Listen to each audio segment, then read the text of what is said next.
ഈശോമിശിഹായ്ക്ക് സ്തുതിയായിരിക്കട്ടെ. ഇന്ന് തിരുസഭ മാതാവ് വിശുദ്ധ ഡൊമിനിക്കിൻ്റെ തിരുനാൾ സന്തോഷത്തോടുകൂടി ഓർക്കുകയാണ്. ഇന്ന് നമ്മൾ ധ്യാനിക്കുന്നത് മത്തായിയുടെ വിശുദ്ധ സുവിശേഷം 17-ാം അധ്യായം 14 മുതൽ 20 വരെയുള്ള വാക്യങ്ങളാണ്. യേശുനാഥൻ്റെ പക്കൽ ഒരു അപസ്മാര രോഗിയായ കുഞ്ഞിൻ്റെ പിതാവ് തൻ്റെ കുഞ്ഞിന് വേണ്ടി പ്രാർത്ഥിക്കാൻ എത്തുകയാണ്. എന്നിട്ട് അദ്ദേഹം പറയുന്നുണ്ട്, ഞാൻ എൻ്റെ മകനെ അങ്ങയുടെ ശിഷ്യന്മാരുടെ അടുക്കൽ കൊണ്ടുപോയെങ്കിലും അവർക്ക് അവനെ സുഖപ്പെടുത്താൻ സാധിച്ചില്ല. ഇത് കേട്ടിട്ട് യേശുനാഥൻ ആ കുഞ്ഞിനെ സൗഖ്യപ്പെടുത്തിയതിന് ശേഷം ശിഷ്യന്മാരോട് പറയുന്നുണ്ട്, നിങ്ങൾക്ക് വിശ്വാസം ഇല്ലാത്തത് കൊണ്ടാണ്, വിശ്വാസക്കുറവ് ഉണ്ടായിരുന്നത് കൊണ്ടാണ് നിങ്ങൾക്കിത് സാധിക്കാതിരുന്നത്.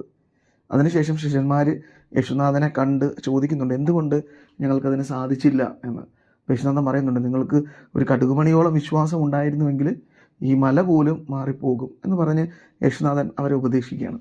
അപ്പോൾ ഈ സുവിശേഷത്തിൽ 2 കാര്യങ്ങൾ നമുക്ക് ധ്യാന വിഷയമാക്കാൻ സാധിക്കും. ഒന്ന്, ഈ അപസ്മാര രോഗിയായ മകൻ്റെ പിതാവ്. ആ പിതാവ് പലരുടെ അടുക്കിലേക്ക് പോയി കുഞ്ഞിന് സൗഖ്യത്തിന് വേണ്ടി അവസാനം ശിഷ്യന്മാരുടെ അടുക്കൽ പോയി നടന്നില്ല, യേശുനാഥൻ്റെ പക്കലേക്ക് വരികയാണ്. അപ്പോൾ സൗഖ്യം കിട്ടുന്നുണ്ട്. അപ്പോൾ ഇത് നമ്മുടെ ജീവിതത്തിലെ വലിയൊരു വെളിച്ചമാണ്. ക്രിസ്തുവിൻ്റെ പക്കൽ എല്ലാത്തിനുമുള്ള ഉത്തരവുണ്ട്. എല്ലാ അനുഗ്രഹങ്ങളും ക്രിസ്തുവിൻ്റെ പക്കലുണ്ട്. അവൻ്റെ പക്കലേക്കാണ് സൗഖ്യത്തിന് വേണ്ടി നാം ഓടിയെത്തേണ്ടത്. സാധാരണ രീതിയിൽ എല്ലാ മനുഷ്യരുടെ പക്കലും പോയി എല്ലാം നഷ്ടപ്പെട്ട് ഒറ്റയ്ക്കായി പോകുന്നെന്ന് വിചാരിക്കുന്ന മനുഷ്യൻ അപ്പോഴും ചിന്തിക്കേണ്ടത്, ക്രിസ്തു എന്ന നിത്യപ്രകാശം, സഹായം, ദൈവം, അവൻ എന്നെ കാത്തിരിപ്പുണ്ട് സൗഖ്യം തരാൻ വേണ്ടി. ഞാൻ അവൻ്റെ അടുക്കിലേക്ക് എത്തിയാൽ എനിക്ക് സൗഖ്യം ഉറപ്പാണ്. വീണ്ടും നമുക്ക് ധ്യാനിക്കാൻ പറ്റുന്ന മനോഹരമായൊരു കാര്യം, ശിഷ്യന്മാർക്ക് ചില തെറ്റുകൾ പറ്റുന്നുണ്ട്, ആ കുഞ്ഞിനെ സൗഖ്യപ്പെടുത്താൻ പറ്റുന്നില്ല. അപ്പോൾ അതുകൊണ്ട് അവർ യേശുനാഥൻ്റെ അടുക്കൽ വന്ന് ചോദിക്കുകയാണ്, ഞങ്ങൾക്ക് എന്തുകൊണ്ടാണ് അത് സാധിക്കുന്നത്. അപ്പോൾ അവർക്കുണ്ടായ കുറവിനെ കുറിച്ചും അവർ യേശുനാഥൻ്റെ അടുക്കൽ വന്ന് ചോദിക്കുകയാണ്. അപ്പോൾ യേശുനാഥൻ വ്യക്തമായി അവർക്ക് കാര്യങ്ങൾ പറഞ്ഞു കൊടുക്കുന്നുണ്ട്. അപ്പോൾ എൻ്റെ ജീവിതത്തിൽ പ്രശ്നങ്ങളും പ്രതിസന്ധികളുടെയും സമയത്ത് മാത്രമല്ല, ഞാൻ ജീവിതത്തിൽ എപ്പോഴെങ്കിലുമൊക്കെ തോറ്റു പോകുന്നുണ്ടെങ്കിൽ, പരാജയപ്പെട്ടു പോകുന്നുണ്ടെങ്കിലും അപ്പോഴും ഞാൻ യേശുനാഥൻ്റെ പക്കലാണ് എത്തേണ്ടത്. ശിഷ്യന്മാർ നമുക്കൊരു മാതൃകയായി മാറുകയാണ്. യേശുനാഥൻ അവരെ പറഞ്ഞ് മനസ്സിലാക്കി കൊടുക്കുന്നുണ്ട് എന്താണ് അവർ ചെയ്യേണ്ടതെന്ന്. പിന്നീട് ക്രിസ്തുനാഥൻ്റെ പ്രതിപുരുഷന്മാരെ അനേകം ആയിരങ്ങൾക്ക് സൗഖ്യങ്ങൾ നൽകുന്ന അപ്പോസ്തലന്മാരെ നമ്മൾ കണ്ടെത്തുന്നുണ്ട്. അവർ യേശുനാഥൻ്റെ പക്കൽ പോയി അവർക്ക് എന്താണ് സംഭവിച്ചതെന്ന് മനസ്സിലാക്കിയത് കൊണ്ടാണ്. അപ്പം നമ്മുടെയും ജീവിതത്തിലെ പരാജയങ്ങളുടെ സമയങ്ങളിൽ ക്രിസ്തുവിൻ്റെ പക്കൽ പോയി എന്തുകൊണ്ടാണ് എനിക്കിത് പറ്റിയത്, ഞാൻ ഇനി എന്താണ് ചെയ്യേണ്ടതെന്ന് ചോദിക്കുന്നത് വളരെ മനോഹരമാണ്. ഇതുപോലെ ക്രിസ്തുവിൻ്റെ ഒരു പകരക്കാരനായി മാറിയ വിശുദ്ധനാണ് ഈ ഡൊമിനിക്. വിശുദ്ധ ഡൊമിനിക്ക് 12-ാം നൂറ്റാണ്ടിൽ ജനിച്ച് 13-ാം നൂറ്റാണ്ടിൽ സഭയിൽ ആഗോള സഭയ്ക്ക് വലിയ ധീരനായ പോരാളിയായി മാറിയ വിശുദ്ധനാണ്.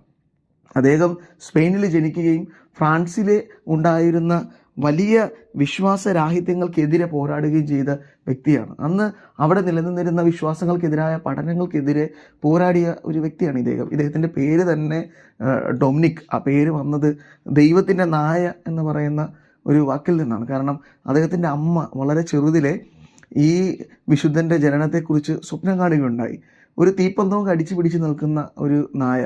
അപ്പോൾ അങ്ങനെ ക്രിസ്തുവാകുന്ന പ്രകാശത്തെ ലോകത്തിലേക്ക് പടർത്തിയ ഈ വിശുദ്ധൻ, ആ ഒരു സ്വപ്നത്തിൽ നിന്നാണ് വിശുദ്ധന് ഡൊമിനിക് എന്ന് പേര് വന്നത്. ഡോമിനെ കാനിസ്, ദൈവത്തിൻ്റെ നായ, ലോർഡ്സ് ഡോഗ് എന്ന് പറയുന്ന ഒരു പേര് ലഭിച്ചത്. അദ്ദേഹവും ഈ ക്രിസ്തുവിൻ്റെ പ്രകാശം കൊണ്ട് ഇങ്ങനെ ലോകത്തിൻ്റെ അങ്ങോളം ഇങ്ങോളം നടന്ന് അവിടെ വിശ്വാസത്തിനെതിരെ നിന്നിരുന്ന പഠനങ്ങളെയൊക്കെ മാറ്റിമറിച്ച വ്യക്തിയാണ്. അപ്പോൾ ഇദ്ദേഹവും എപ്പോഴെല്ലാം അദ്ദേഹത്തിന് പ്രശ്നങ്ങളുണ്ടായിരുന്നു അപ്പോഴെല്ലാം അദ്ദേഹം ക്രിസ്തുവിൻ്റെ അടുക്കിലേക്ക് അഭയം നേടിയിരുന്ന വ്യക്തിയാണ്.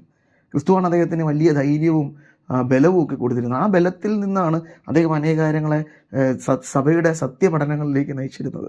അപ്പോൾ എനിക്ക് എപ്പോഴൊക്കെ ക്രിസ്തുവിനെ ആവശ്യമുണ്ടോ അവൻ്റെ പക്കലേക്ക് പോയി അവൻ്റെ അറിവ് വാങ്ങി ഈ ലോകത്തിന് പ്രകാശമായി തീരാൻ ഞാൻ പഠിക്കണമെന്ന് ഈ വലിയ വിശുദ്ധൻ നമ്മെ ഓർമ്മിപ്പിക്കുന്നുണ്ട്. തിരുസഭയ്ക്ക് ആ വിശ്വാസത്തെ മുറുകെ പിടിക്കുവാൻ വലിയ ബലം കൊടുത്തൊരു വ്യക്തിയാണ് വിശുദ്ധ ഡൊമിനിക് 13-ാം നൂറ്റാണ്ടിൽ. പിന്നീട് അദ്ദേഹം പ്രീച്ചേഴ്സ് ഓർഡർ എന്ന് പറയുന്ന ഒരു സഭ സ്ഥാപിച്ച്, ഇപ്പോൾ ഡൊമിനിക്കൻ ഓർഡർ എന്ന് പറയുന്ന സഭ സ്ഥാപിച്ച് ഒത്തിരിയധികം വൈദികരെ സഭയ്ക്ക് സമ്മാനിച്ച ഈ വ്യക്തി ക്രിസ്തുവിൻ്റെ പക്കൽ പോയി അനുഗ്രഹങ്ങൾ മേടിച്ച വ്യക്തിയാണ്. ഒരിക്കൽ ഇതുപോലെ അദ്ദേഹത്തിന് ഇങ്ങനെ സങ്കടങ്ങൾ ഉണ്ടായിരുന്ന സമയത്ത് കർത്താവിനോട് പ്രാർത്ഥിക്കുമ്പോൾ പരിശുദ്ധ ദൈവമാതാവ് പ്രത്യക്ഷപ്പെട്ട് അദ്ദേഹത്തിന് ജപമാല നൽകിയെന്നാണ് സഭയുടെ വിശ്വാസം. അപ്പോൾ ദൈവത്തിൻ്റെ വലിയ അനുഭവം അദ്ദേഹത്തിന് എപ്പോഴും പ്രാപ്യമായിരുന്നു. പരിശുദ്ധ അമ്മയുടെ മാധ്യസ്ഥം വഴിയും മാലാഖമാരുടെ സാന്നിധ്യം വഴിയൊക്കെ ക്രിസ്തുവിൻ്റെ സാന്നിധ്യം അദ്ദേഹത്തിന് അനുഭവവേദ്യമായിരുന്നു. അപ്പോൾ എപ്പോഴെല്ലാം അദ്ദേഹം ക്രിസ്തുവിനെ അനുഗമിച്ചിരുന്നു.